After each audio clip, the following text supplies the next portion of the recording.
Because almost all Sri Lankan politicians have some sort of a connect to India. Of course. The army has connections to India. A lot of them train here. So whether that is actually going to influence their policies towards India, we'll have to wait and see.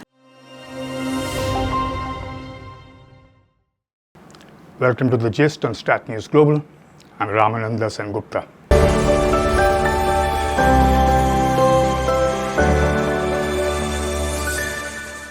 Our very special guest today in the studio is Padma Rao Sundarji, a veteran foreign affairs correspondent based out of New Delhi, who's been covering Sri Lanka for 32 years, initially for the Spiegel when she covered the war.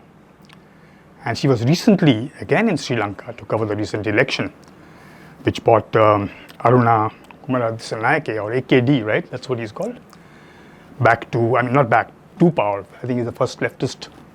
Thank you so much for joining us. It's such a delight to have you with us, and brings back memories of the time we used to work at one time together. But yeah, I would also, before I start, I'd like to also recommend that her book, Sri Lanka, the New Country, is a must-read for anybody who wants to understand what happened during that particular time and how Sri Lanka has coped with it.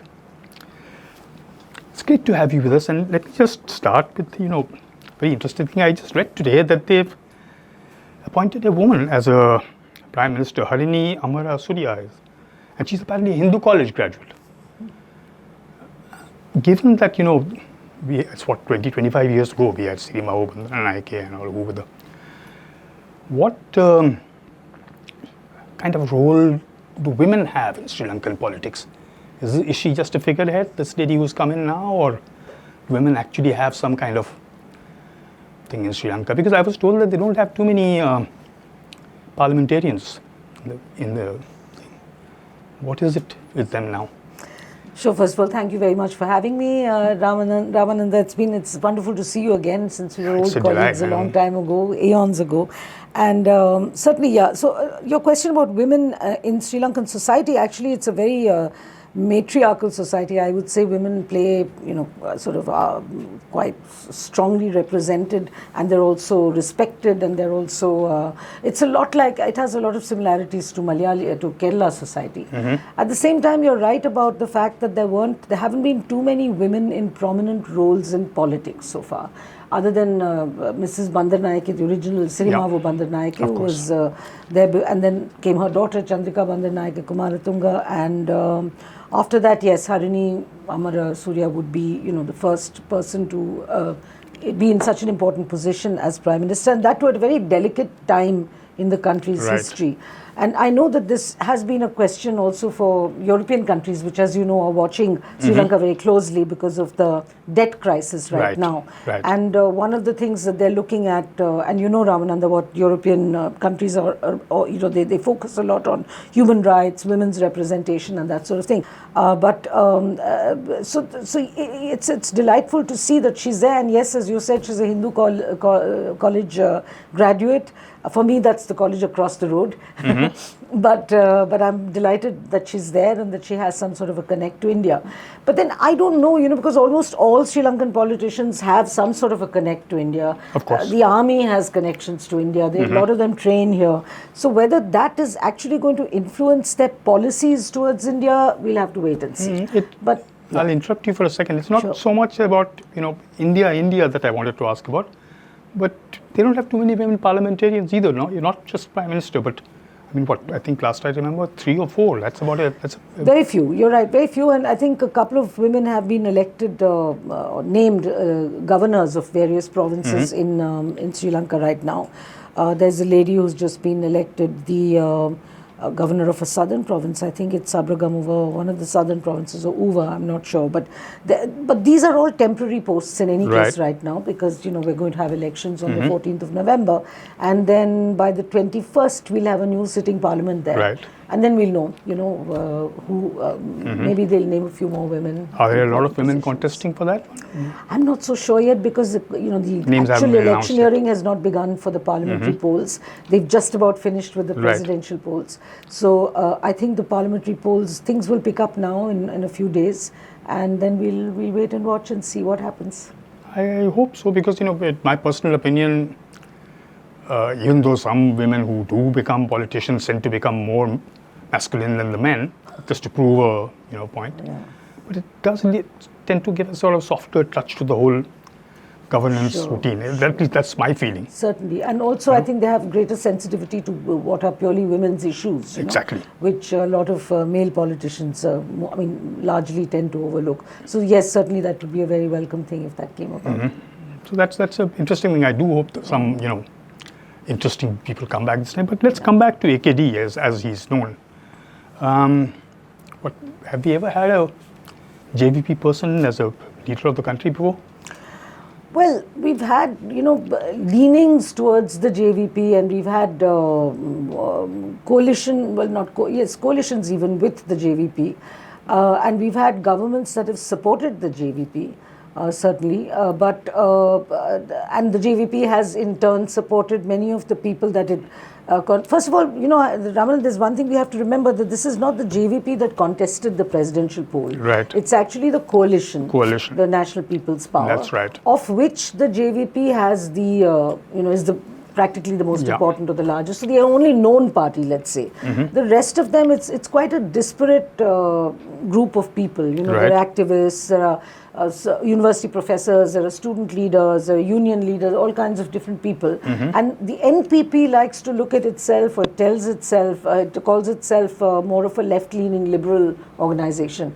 So that is an interesting combination, that you have on the one hand an organization which calls itself the Marxist-Leninist Communist organization, that is the JVP, and that they chose this President Dissanayake, who was then as the president-elect practically, to go into the elections. So it's hoped overall that there is a kind of people think that Anura Dissanayake has actually benefited from having the NPP coalition almost like a cloak of respectability, because the JVP, as you pointed out, has a very checkered background and very bloody history.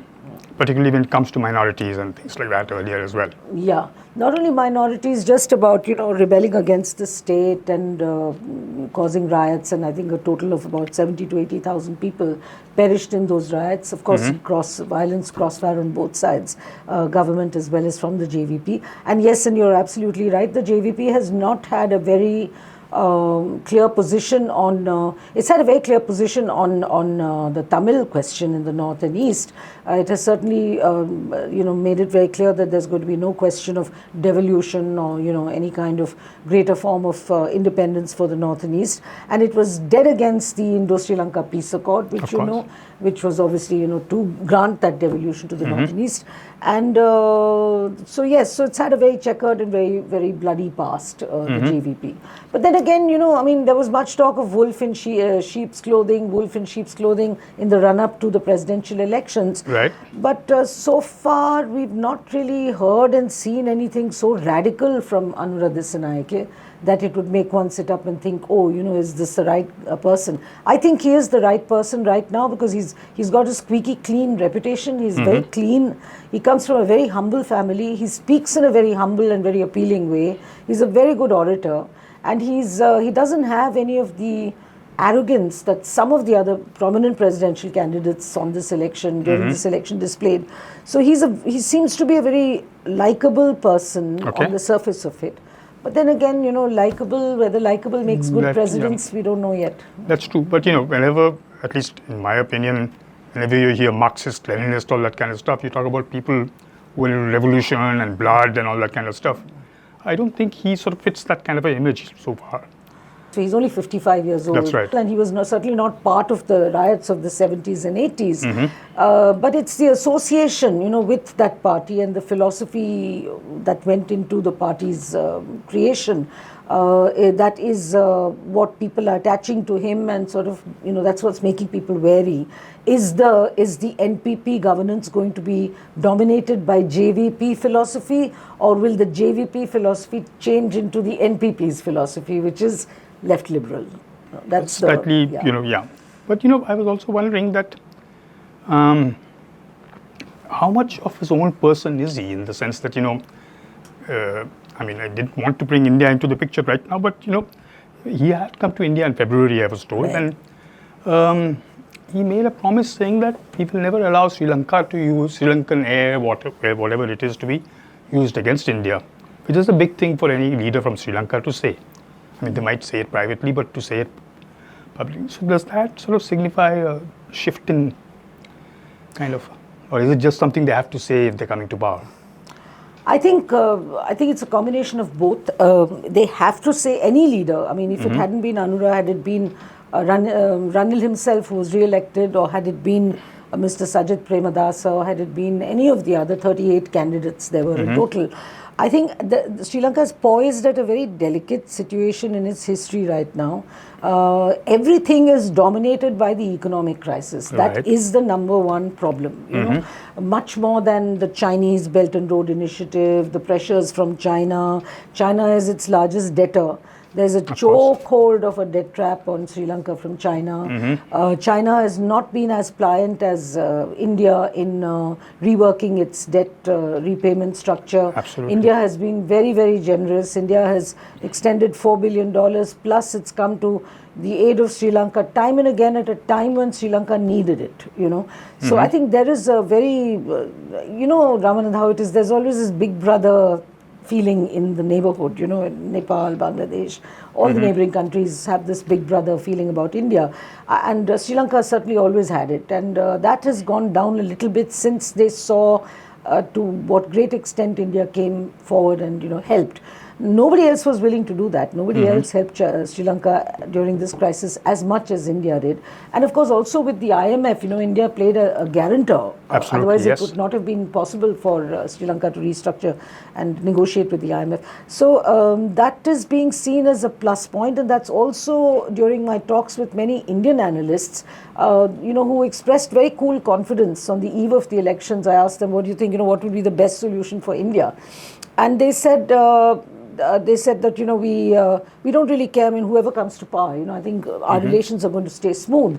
And this is the reason why, to come back to your question, how are they going to go in the direction, you know, if it under Anura or under somebody else, I think it'll be pretty much the same. They are going to be very, very cautious and very careful about not offending India or upsetting India. Now, it remains to be seen what the Chinese will do, of course, you know, because having that chokehold over Sri Lanka, they are also, you know, they're getting bolder and bolder and making all these forays into the Indian Ocean. I mean, at least they were up to now, precisely because of that leverage they have in Sri Lanka.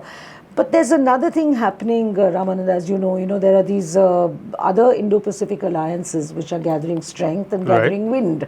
And they, up to now, they were restricted mostly to the South China Seas and all that, you know. Now, again, this is also, I would say, a tribute to Indian diplomacy and to perhaps other negotiations that, you know, in other gremiums, that the Indo-Pacific alliances also are now slowly beginning to recognize that, look, you know, your problems with China may be in, you know, about Taiwan or about the Philippines or about other allies of yours, Japan and the South China Seas, but our problems with China are different. Ours are along the 3,500 kilometer land border and in the Indian Ocean, you know. So now the Indian Ocean, of course, is important to everyone because they're, you know, the shipping lanes at the crossroads, and Colombo port ships 80% of all shipping traffic goes through Colombo. So, so that is very important. But I think they're realizing that India's participation in Indo-Pacific alliances comes with caveats, you know, and that's justifiable because our problems are elsewhere. Our problems are not in the South China Sea. So I think that the greater that realization grows and the greater that awareness becomes, and the greater, I think, the Chinese also becoming aware of the seriousness of the Indo-Pacific alliances, also looking at the Indian Ocean part of the Indo-Pacific now. So maybe that will keep the Chinese in check. You know, as a Spanish general told me when I'm sure your channel would have covered the air exercises, you know, Tarang Shakti, which we did. So I went to cover part 1 of Tarang Shakti because the German Air Force was there, and I was writing for a German paper, and all the European Air Forces were there. And the Spanish air chief actually came out on record and he told me, I'm meaning to, in response to a question, said that, you know, because I was asking them, I said, what's the point of all this? You know, there's all a big show, very nice, beautiful aircraft, you know, Top Gun kind of pilots and all that, very stunning visually, but what does it do? Why are you here? And the others said, oh no, India, big partner and all that. But he said that, look, for us, we want to show, we think that air exercises like this will act as a deterrence. He was the first person who actually referred to what I was asking him about, China, your larger, deal, why you're in the Indo-Pacific, etc. He addressed that and said, yes, we're here because there are certain concerns about, territorial countries grabbing territory and that kind of thing. And we are here as a deterrence. We're not here to attack anybody, but we're here as a deterrence, and our presence will act as a deterrence. Okay. So I think that is, that has been a kind of a turning point. Thing that you brought out. Yeah. But whenever people talk about Sri Lanka and foreign relations, see India and China. Yeah. How powerful or how much leverage does, let's say, the US have in Colombo? Has it been a force to sort of, deal with? Is it becoming bigger out there? Or? Well, the US, as you know, in the 60s and 70s, Sri Lanka was more of an ally of the United States, and India was more of an ally of the Soviet Union at that time. So there was a certain kind of underlying hostility, if you like, towards each other. And at the time, Sri Lanka also allowed Pakistani, in 1971, allowed Pakistani fighter jets to refuel in Sri Lanka on their way to Bangladesh and all that. So there was a lot of controversy around that. And the United States was more allied to Pakistan and Sri Lanka at that time. I would say that has changed, in the sense, because the relationship with India is more balanced, and in fact India has now emerged as the United States is possibly the closest strategic partner in the region, and of course, trade partner and everything else. So Indo-US relations flourishing have seen a greater realization of what India's real problems are on part of the United States. And I think that includes the Indian Ocean region, and that also includes the relationship with Sri Lanka to a great extent. That they're looking at Sri Lanka also as a... and also, let's not forget that, Sri Lanka is a very popular tourist destination.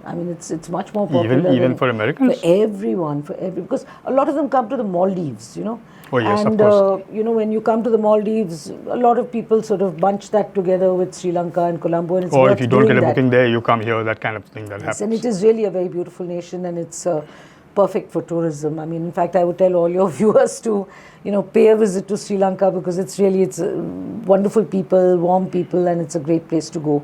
So the US-Sri Lanka relationship is very good. And the US has an embassy there which looks after both the Maldives and Sri Lanka. And I think right now their job will probably have expanded, whoever's the ambassador there, to also include this whole strategic overview of the Indian Ocean and, the Indo-Pacific from that point of view. So I think that's a relationship which has always been good, and it can only get better. Okay. Yeah. Let's go back to AKD. You mentioned that he's only about 55 or something. 55, you said, yeah. Which would probably make him the youngest contender in this one with Ranil, and who else was there? No, the youngest contender was Mahinda Rajapaksa's son.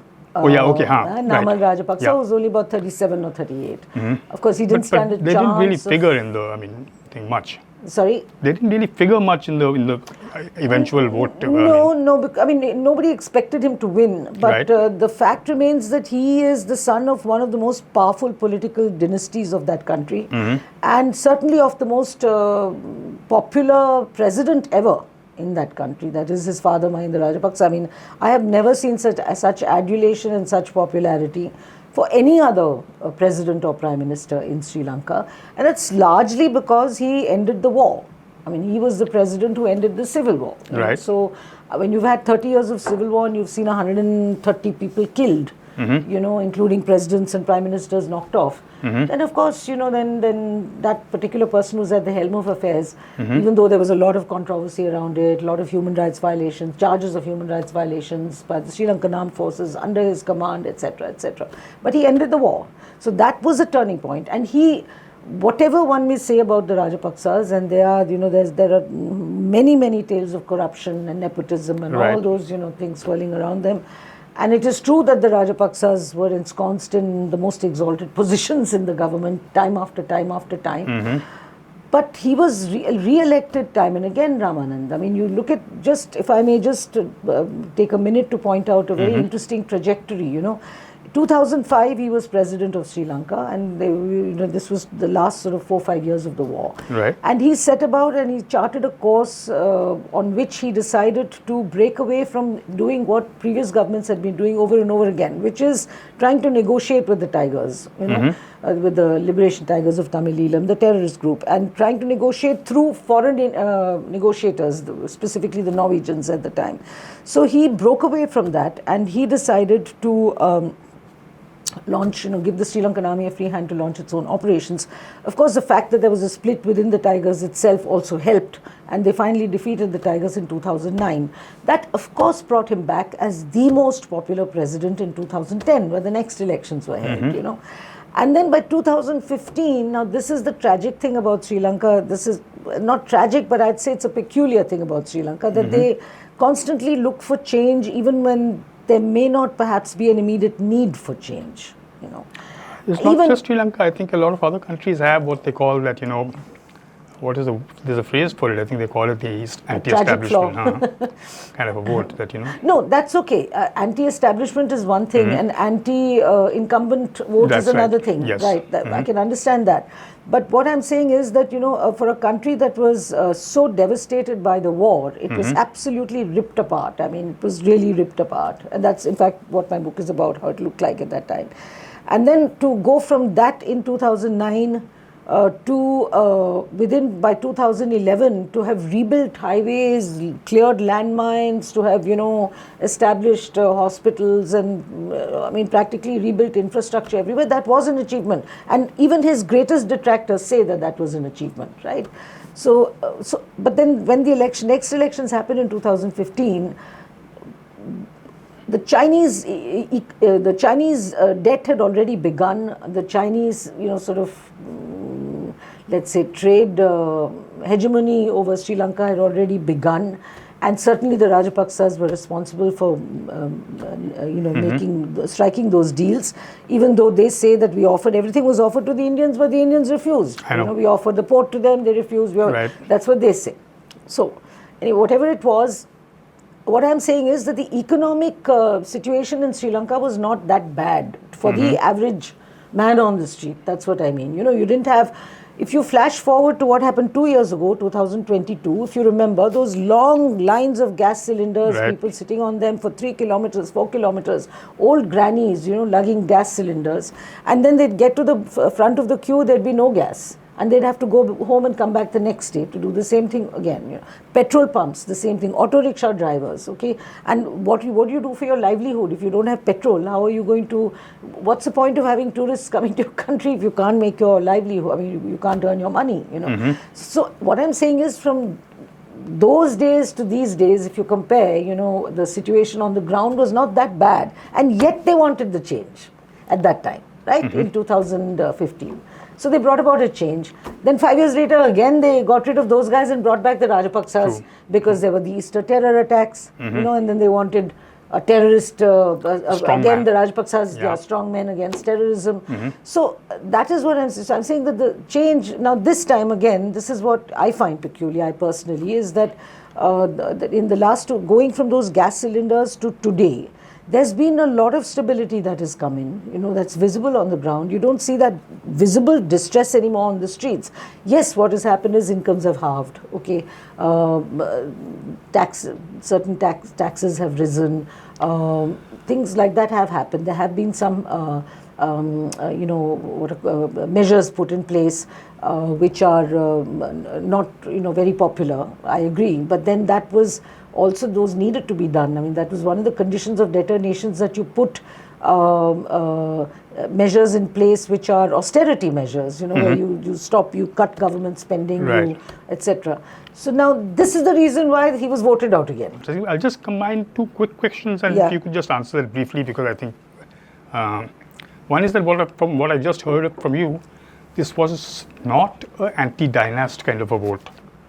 From what you just told me, that's one of the things I heard from you. Number two, you were there, reporting from the ground, from there. And I've been reading your articles for Times of India and here and there.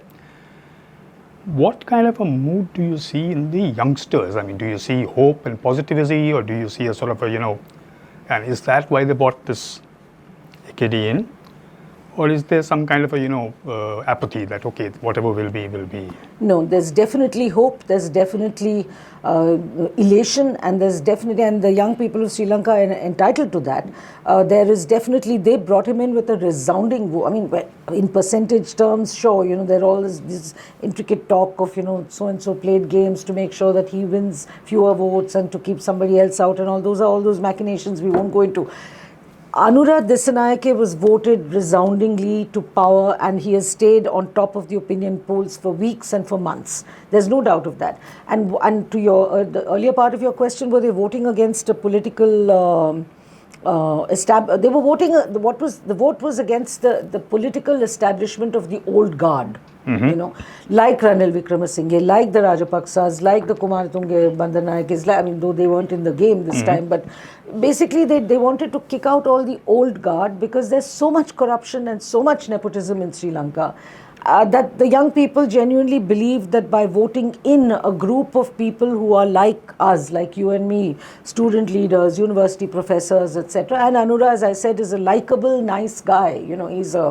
He's an ordinary you and me kind of guy. He comes from a very humble family, and his mother came to vote in an auto rickshaw, and all those are things which appeal. Holds tremendous appeal to young people. Right. So certainly, I think that there is a huge wave of hope and optimism. I'm sorry. And optimism. And a lot of optimism. But then, as he said, and these are words we have to take seriously. When he was sworn in, he said, "I am not a magician." He said, "I am not a magician," and unfortunately, the tendency in all our countries, India, is to expect the miracle magic, overnight, immediate magic, and overnight. And unfortunately, the crisis is such that you have to have overnight measures in place. That's also true because otherwise, you'll see them back on the streets again protesting in 2 years, and they'll vote him out again. I hope that doesn't happen. I hope so too. VKD can turn things around. Yeah. We've almost run out of time, so I'll close with one last thing. Of course, I'd also like to say that I hope it doesn't happen that, the people are back on the streets again. I hope so too, yeah. But the IMF comes with very stringent conditionalities, which make it difficult to maneuver sometimes. How do you think KKD will deal with that? Well, this is the whole question. This is the question, I would say, because the IMF is arriving in Sri Lanka even as we speak, I think in about 10 days from now. Though they have made all the right noises and said they welcome Mr. Dissanayake. But there was a statement which was played over and over again in the Sri Lankan media yesterday, I think, and that was very interesting. I can't remember whether it was the IMF or Moody's, the ratings organization, which made that statement, but they said that we expect, it was something to the effect, I'm not quoting perfectly, but it was something like, we expect there to be a continuity in the achievements, in what Sri Lanka has achieved up to now. That's okay. Wickremesinghe. So this is a very clear reference to the policies put in place over the last 2 years. So I think both the IMF as well as international agencies expect to see AKD continue the policies that Mr. Ranil Wickremesinghe put into place. Now, whether that will happen, if he does that, then he'll have to play a very, kind of balance the tightrope very deftly, because what is going to then happen to your populist policies? Absolutely. How are you going to fulfill the promises you made to people whose salaries were halved? You told them you will restore their salaries. You also told them that taxation will be reduced. You told them so many undoubtedly well-meant things, but how are you going to how are you going to keep the IMF happy and also keep your promises to the people who voted you to power? That's always a difficult juggling act, So, with that, we must close this interview. It was a delight having you with us, and I look forward to having you again someday. Lovely. Thank you for inviting me. And definitely when you write your next book, I'd like to get an autograph copy. Of course. Thank you so much. Thank you so very much. Thank you. That was Padma Rao Sundarji, veteran journalist and foreign affairs correspondent based out of New Delhi, who was recently in Colombo to cover the elections, talking to us about the situation on the ground there and what we can expect next.